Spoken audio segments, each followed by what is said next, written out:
My name is Sheyi Shambora, and I'll be walking you through today's webinar.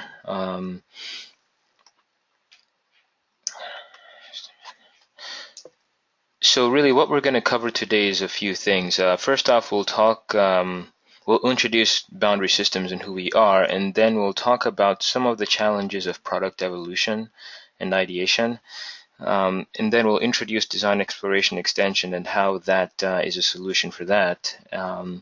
I'll also then go into a software demonstration and then round it off with some Q&A at the end. Now I'll mention, because we're using GoToMeeting right now, if you have any questions, on the right-hand side of your GoToMeeting control panel, there's a gray strip or bar that's there, and one of those entries in there says questions. And so if you have any questions as the webinar progresses, please expand that and type your questions in there. When we get to the Q&A session or time, I will review all those questions and answer some of those on air that we can, and if we don't, we will respond back to you with any other questions, on a one-on-one basis.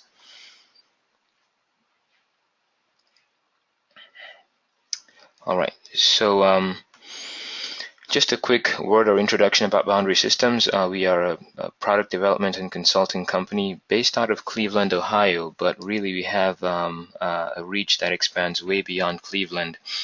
We are a PTC reseller, and we do everything from CAD design, and consulting to, computer simulations, product design lifecycle management, and also product development as well. We've helped many customers achieve, higher levels of success, and we proudly continue to do so.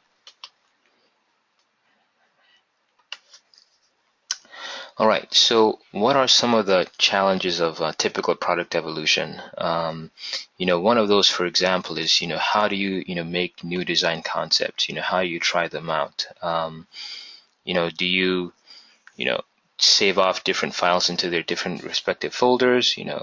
How do you figure out, complex changes to a design? So if you, make a huge change to a particular design, how do you determine the impact that the change is going to have before you make the change?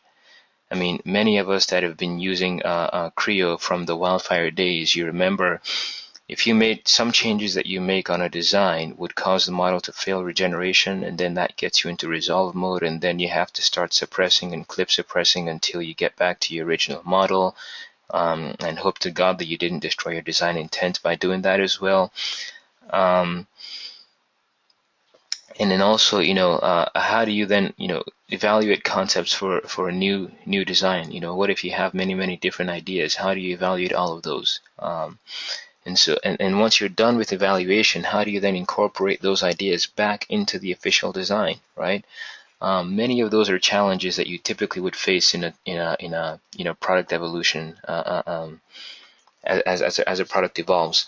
Now, what does this typically involve? So it'll involve a couple things. First off, typically this will involve, as it's currently done today, backing up duplicate models into, ad hoc folders many times, right? So if we have a design called block, you would back it up into block 1, 2, 3, 4, 5, or as many as you want.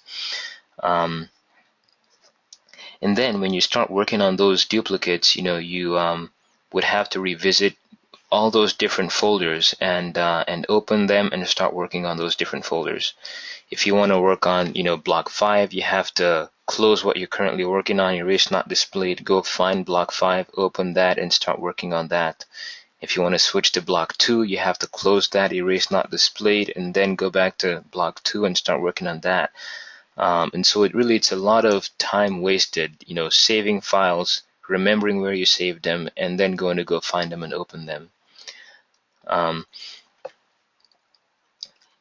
And then let's not also forget that, say for example, you're using this in a design review. Say for example, you're either conducting an internal design review with other departments or with your manager or with, your customer, and you're showing multiple designs. Usually what will happen then is you either have to have multiple Creo windows open, or you would have to, take lots and lots of screenshots for your PowerPoint. And also in that case, you better hope that you took the screenshot of the model in the right orientation so that way you can convey your message well during the design review. If not, the screenshot is probably wasted, right? And so soon enough, what basically you end up with is a ton of different, folders. You're trying to remember what is in each one. And then finally, when they say, okay, design 8 is the best design, how do you then manually go back to design 8 and incorporate those changes into the official design so that way that becomes the official model, right? It's a whole lot of opening, closing, trying to remember where things are.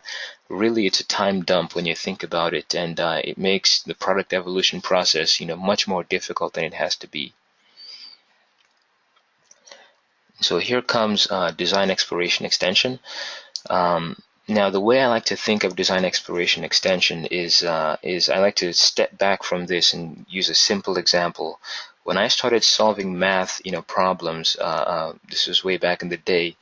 My preferred way of doing things was to take my homework paper that I was going to turn in and just solve it on there, because I thought, the quicker I wrote on there, the more, the quicker I could turn it in and then go play with my video games. But I realized that the more I did that, the more mistakes I made, the more I had to erase stuff and then rewrite again, or, had some scratch calculations I needed to make that I would have on the side, and then that would just make my homework look all messy and cluttered. And so what my tutor told me to do was to take a piece of scratch paper and write those calculations on the side. If I had any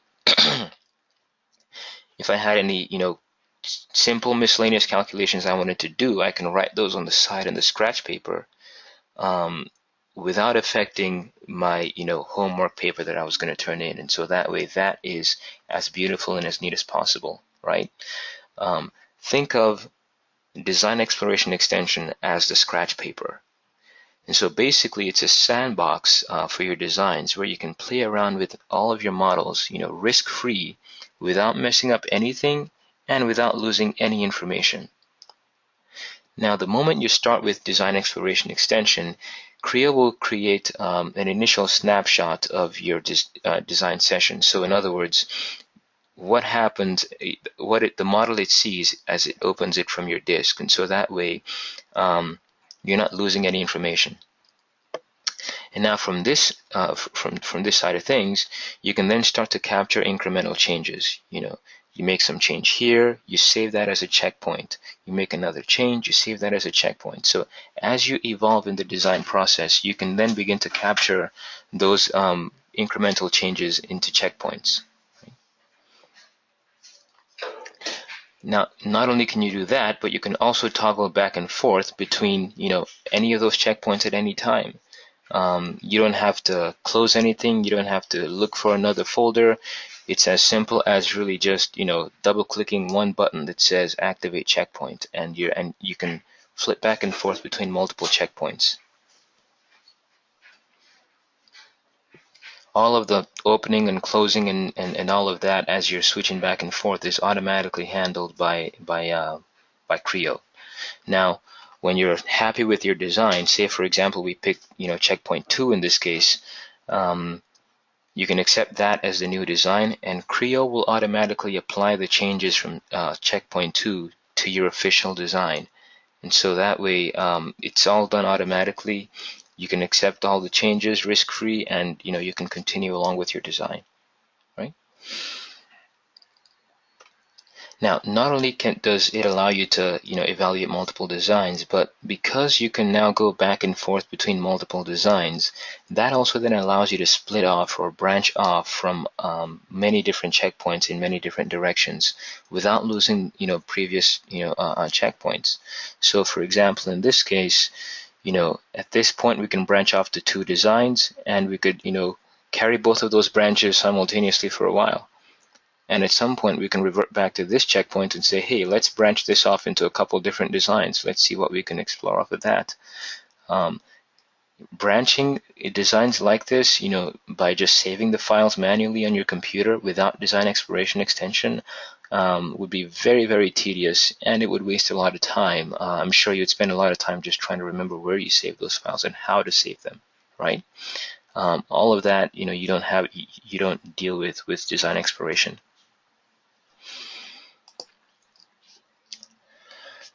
Now, another important capability of design exploration extension is update control.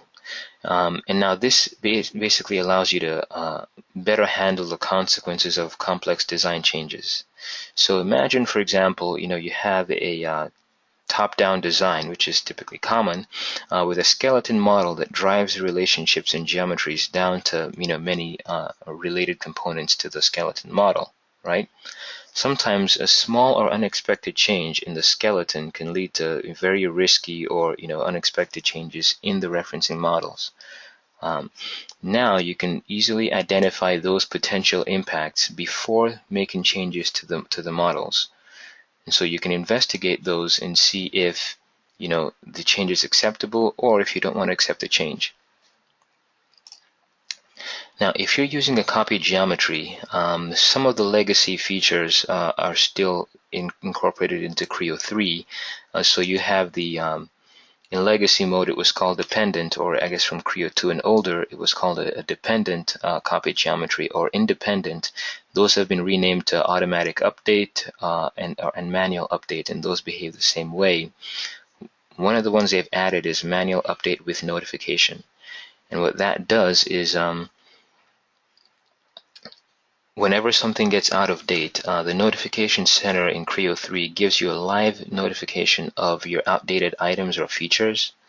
It allows you to drill down specifically to that feature that's out of date, and you can then get into a review session where you can start to review, okay, what was the initial version like and what changed. You can take a look at it visually without changing the model. You can isolate the components to show only those that have changed. And you could selectively update. You could say, okay, you know what? I like how this design looks. I can click on the update button and that'll update the model. Or if not, you could say, I'm really not sure how this is going to go, so let's, explore the update in a design exploration session. That'll pause the model where it is, get you into a design exploration environment where you can see what would happen if you accepted the change. If you like it, you accept it. If not, you can cancel out of that session and you're back to where you were before you made the change, right? All right. Now, how is your design exploration session content stored on your computer? So the default behavior is whenever you open a model, Creo will save or store the paths to the unmodified models on your disk or your PDM system, and it'll only back up the modified models in those checkpoints within the design exploration session. Likewise, any iterations you make to modified models, it'll back up within those design exploration session contents. Also, within the design exploration environment, if you add any new models to your assemblies, for example, it'll save those within the design exploration session environment. So again, that makes sure that your storage is as light as possible, because whatever has not been modified or changed doesn't need to be saved. It'll just remember a path to that unmodified object, right? Now, once you save or accept a checkpoint or a session, then all of those modified models will then update the base models, and then you could save all of those together and have those saved back to your PDM system or your computer or your hard disk. Now, not only that, but all of the changes that you've made in the design exploration session are saved in what's called a TMZ file.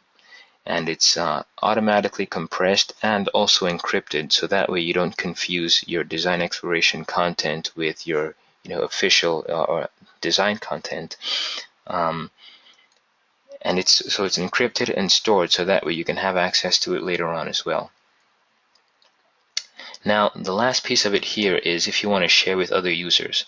Now, that depends on what you're doing. So on the one hand, if the other person has the same file system as you, then you can use the default behavior. Just save the TMZ file, and you can send it to whoever it is. They can open it because the design exploration session will remember the paths to the existing unmodified files.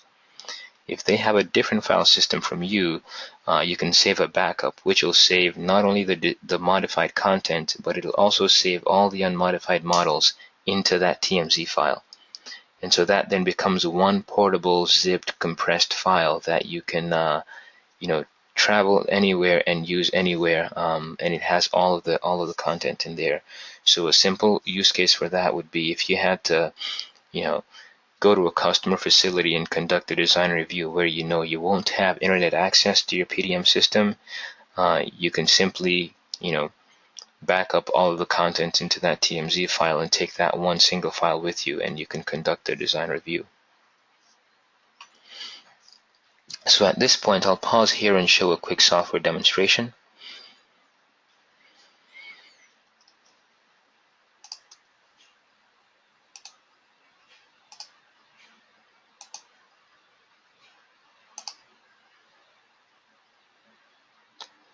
All right. So in this case, we'll say we're designing an office chair, right? And so what we'll do is, we'll do a couple of things here.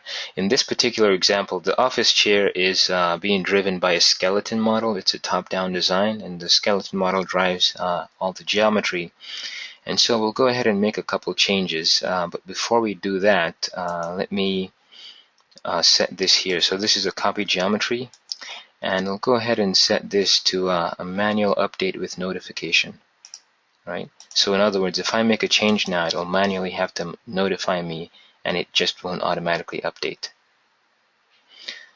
Now I'll go ahead to the skeleton and just make a quick change. Say, for example, we'll take a look at the seat back, and we'll say, let's, push that down a little, and just do that.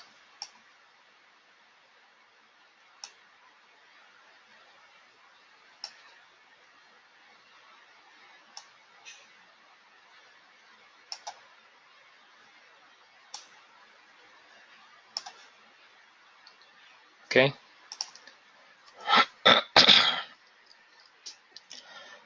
All right, so we've made our change now, and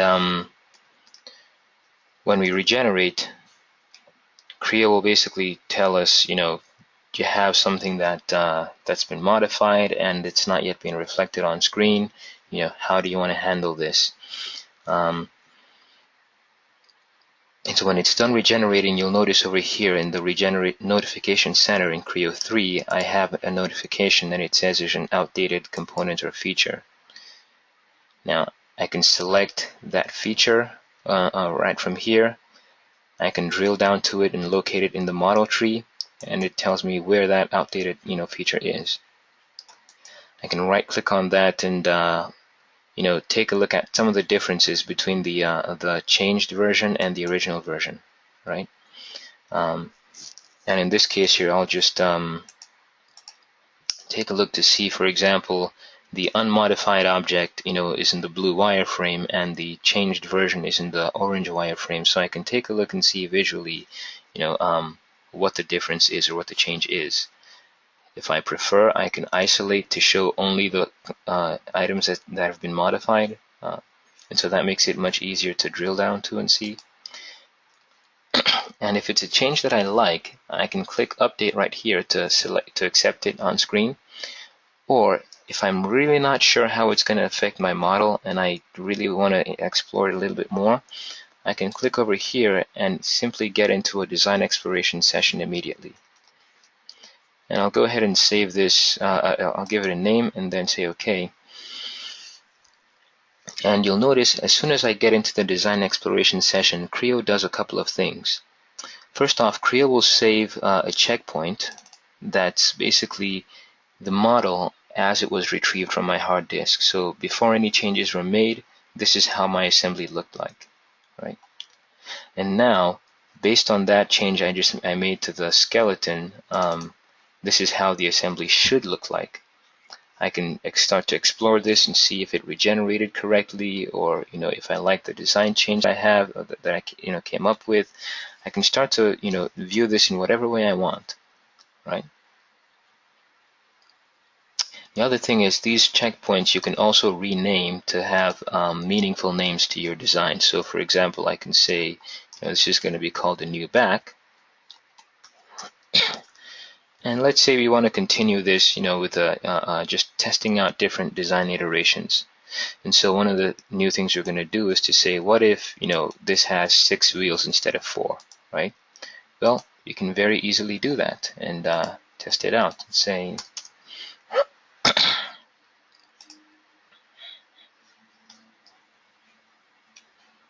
all right, so we just added a couple more wheels, and we can very simply add a new checkpoint to save that information.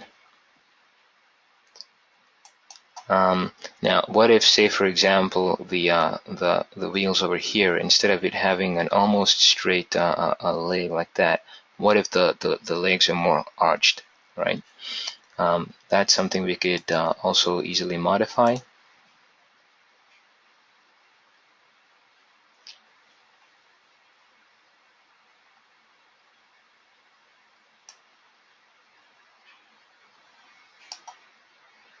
That.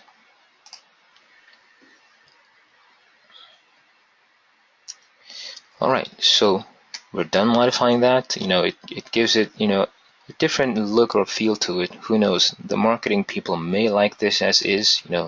We'll see. Yeah,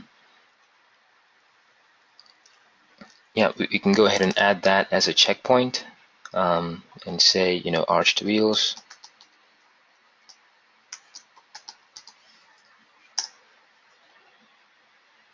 Okay, right. Now, another thing we could do is to say, what if I wanted the more straight wheels, but I also wanted to modify the armrest as well, right? It's very easy to flip back and forth between checkpoints and then branch off from there. So I'll flip back to this this checkpoint and then branch off and say, let's explore the armrest, for example. Now, if I pick on the armrest and I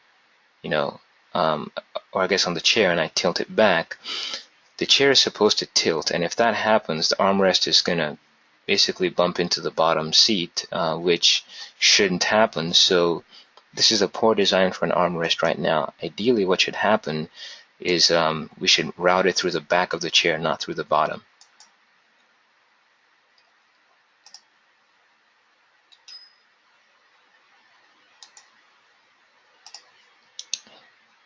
Right, so we just made a change, routed the armrest through the back of the chair, and now this is a new design, and we'll go ahead and add a checkpoint there as well.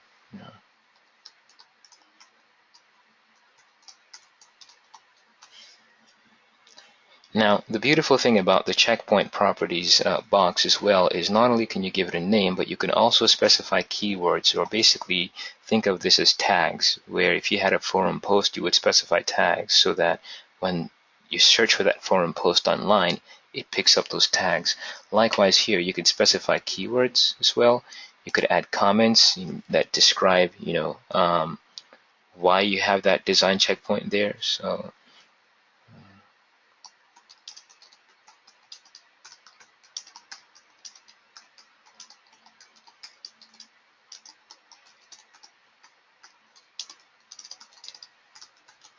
right.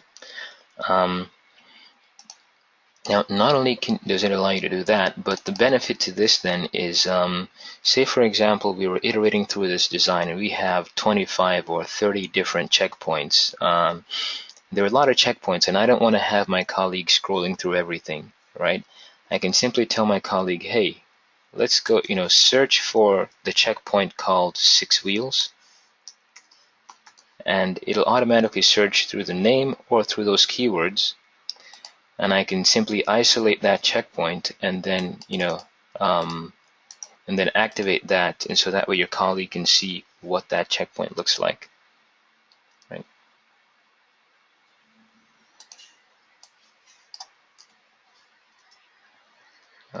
Sorry about that. Let's close that. All right. Now, let's also explore what happens. Say, for example, I'm done today, and I really, I'm not done with the design review yet. I'm done exploring designs for the day. I want to go home and save this. You can click on this here to save your design exploration session. And when you do that, it'll save it to a TMZ file. And we'll just go ahead and say OK and save that. Now I can close out of this and erase all my models and get back to and close Creo. Now the next day or the next week or whenever it is, we want to go back to continue this design exploration. I can simply go back to open, and instead of opening the original design file, I don't do that. I don't open the part or the assembly file. What I do is I go to look for the design exploration file itself, the TMU or TMZ file, and that is what I open. And that will automatically retrieve all of the design models and also all of the checkpoint information. It pulls it back for me on screen, and I can continue my design exploration where I left off. Right. If I wanted to save this almost as a pack and go and send this to my colleague in India, or if I knew I was going to travel somewhere where I didn't have access to my files, on my PDM system, I could click on this here to store models, and this will save those models into the TMU file, so that way I can have access to all the models anywhere I am. And say, for example, after deliberation, after taking a look at all the different alternatives and things that are there, we decide this checkpoint here is the ideal design. This is what we want to go with. This is what everyone's happy with, or our customers are happy with. You can very simply click on one checkbox, and all of a sudden, our final design now has all those changes incorporated. I no longer have to manually compare the official to the preferred version to see what's different, and then have to go manually building the features into the official version. All those changes are incorporated automatically for me, and I still have the TMU file, which I can then save or keep as basically documentary or auditory purposes, so that way years down the line we can still audit or document how we got to this design iteration.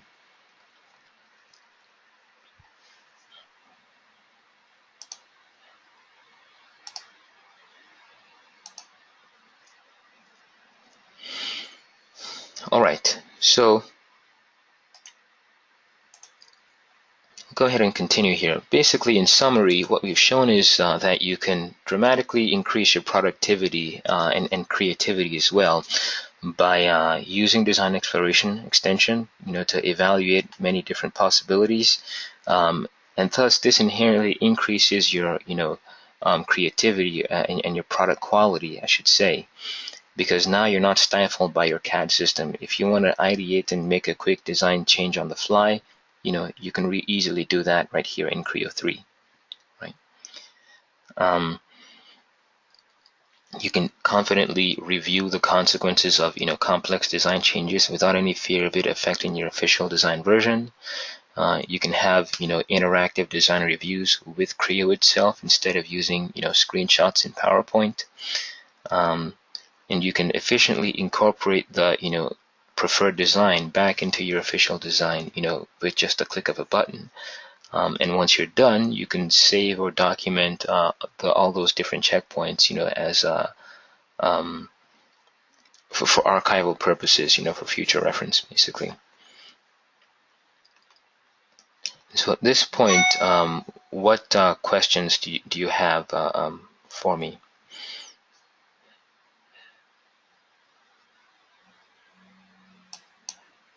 Actually, no, sorry about that. Let's flip back here.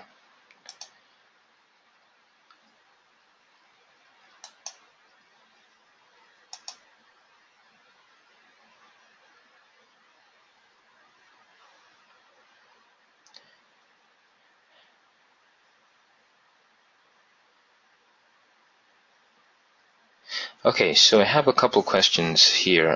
First off is how does this integrate with Windchill PDM Link?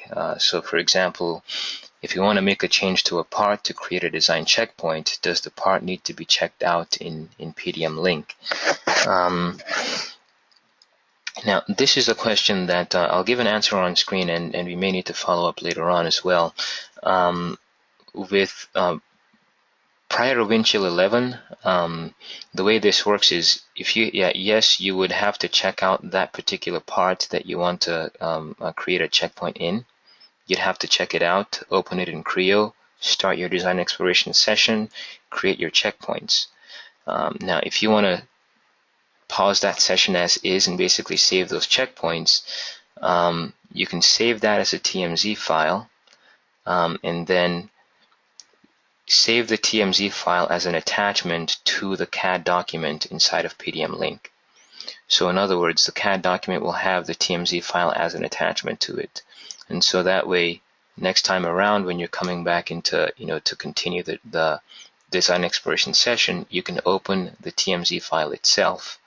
And that will go ahead and look for the models in PDM Link, retrieve them in session, and you can continue your design review. With Windchill 11, they've added more functionality to have Windchill manage the design exploration TMZ and TMU files much better. You can search for the design exploration files straight from within the Windchill search in Windchill 11. You can open them straight from there in Windchill 11. And so Windchill 11 handles them slightly differently. And if you have questions about that, you can send. We can follow up with you offline as well. Okay. I have another question here. Says how much is this and does it come in a floating license? Does it come in a floating license? That's a yes. And how much? That's a question that I'll have to defer to sales. So I'll basically forward the information to our salespeople and have them contact you at the end. And then another question says, is there similar functionality in PDM Link that would make DEX redundant?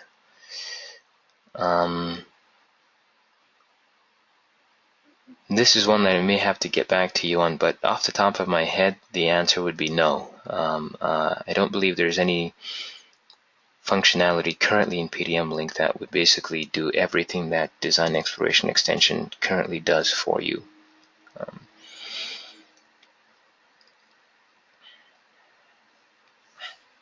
What other questions are there?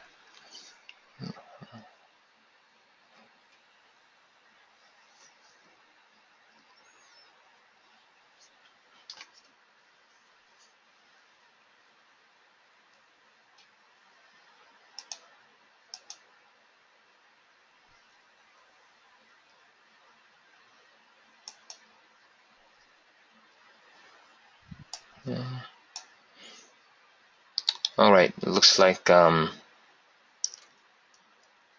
questions pool here is drying up.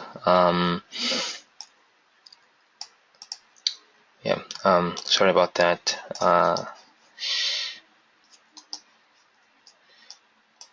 Let me get the slides back up.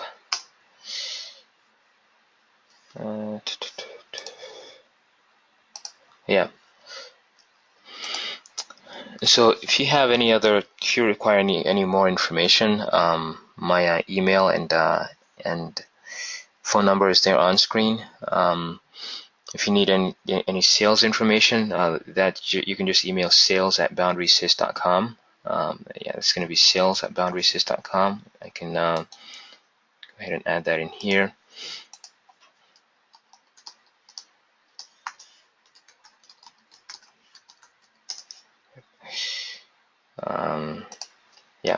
So any sales information can be sales@boundarysys.com, and so if you're asking for pricing or how much the module costs, that would be sales@boundarysys.com.